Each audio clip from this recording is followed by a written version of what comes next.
How to fix your health app not tracking step on your Android device. For that, you have to watch this video till the end and dive into the process. First of all, you have to make sure app has necessary permission here. Just navigate to your setting, go for your app or application, and go for your manage app. And here you have to just search for the Google Fit. So which is health app here, you can see that. After searching for the Google Fit, here you have to just go for the permission. And you have to enable the physical activity permission here, you can see that. After enabling your physical activity permission, also some Android phone restrict background activity to save battery life.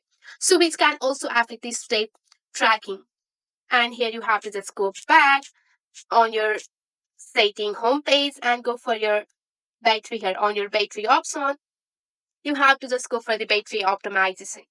Just go for your battery optimization here. And after that, you can restart your app or phone. You can simply restart your app or phone, which can also sometimes fix the tracking issues.